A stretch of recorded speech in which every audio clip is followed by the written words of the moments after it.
இன்றைக்கி நான் சம்பா ரவையில் கிச்சடி தான் செஞ்சுருக்கேன்.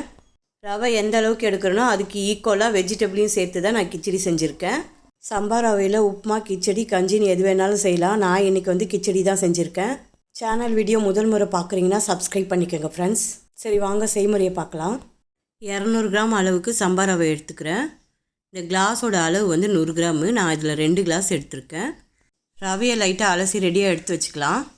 கடாயில் ஆயில் சேர்த்துட்டு கடுகு, சீரகம், பெருஞ்சீரகம் கால் ஸ்பூன் சேர்த்துக்கிறேன். பட்டை, லவங்கம், கிராம்பியும் சேர்த்து வதக்கிக்கிறேன். 4 பச்சை மிளகாவை கீரி சேர்த்துக்கிறேன். ஒரு துண்டு இஞ்சியை இடித்து சேர்த்துக்கிறேன். மீடியம் சைஸ் வெங்காயம் 2 பொடியாக கட் பண்ணி சேர்த்துக்கிறேன். ஒரு கொத்து கருவேப்பிலை அதோடு சேர்த்து வதக்கிக்கலாம். 2 தக்காளி, 100 gram carrot, 100 gram beans, 100 gram நூக்களையும் அதோடு கட் பண்ணி சேர்த்துக்கிறேன். நூக்கல் பிடிக்காதவங்க ஸ்கிப் பண்ணிக்கோங்க. வெயிட் லாஸ்க்கு நல்லதுன்றதுனால நான் நூக்கல் சேர்த்துக்கிட்டேன். காயெலாம் வதங்கிறதுக்காக கொஞ்சமாக உப்பு சேர்த்துக்கலாம். உப்பு சேர்த்து ஒரு நிமிஷத்துக்கு வதக்கி விட்டுக்கிறேன். 1 நிமிஷம் ஆனதும் அலசி வச்சுருக்க சம்பா ரவையை அதோடு சேர்த்து நல்லா மிக்ஸ் பண்ணிக்கலாம். ரவையை சேர்த்ததுக்கப்புறம் ஒரு நிமிஷத்துக்கு கலரி விட்டுக்கிட்டே இருக்கலாம். நல்லா மிக்ஸ் பண்ணதுக்கப்புறம் தேவையான அளவுக்கு தண்ணி சேர்த்துக்கிறேன். 1 கிளாஸ் ரவைக்கு 4 கிளாஸ் தண்ணி சேர்த்துருக்கேன் நான். உங்களுக்கு கிச்சடி கொஞ்சம் ட்ரையாக வேணும்னா நீங்கள் 3 கிளாஸ் சேர்த்துக்குங்க.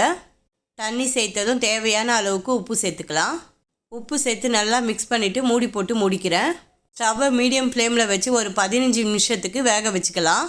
15 நிமிஷத்துக்கு அப்புறம் மூடி ஓப்பன் பண்ணோம்னா காய் ரவைலாம் நல்லா வெந்திருக்கும். மூடி ஓப்பன் பண்ணதுக்கப்புறம் ஒரு நிமிஷத்துக்கு கலரி விட்டுக்கிறேன். இந்த ஸ்டேஜில் ஒரு கைப்பிடி கொத்தமல்லியை சேர்த்துக்கிறேன். கொத்தமல்லியை சேர்த்து ஒரு நிமிஷத்துக்கு கலரிக்கிறேன். ஒரு நிமிஷம் வரைக்கும் கலரி விட்டுக்கிட்டே இருந்தால் நமக்கு சம்பா ரவை கிச்சடி ரெடி ஆகிடும். நல்லா டேஸ்ட்டாக இருக்கும். நிறைய வெஜிடபிள்லாம் சேர்த்து செய்கிறதுனால ஹெல்த்தியானதும் கூட. சம்பா ரவையை அடிக்கடி இல்லைனாலும் வாரத்துக்கு ஒரு முறையாவது நம்ம உணவில் சேர்த்துக்கணும்.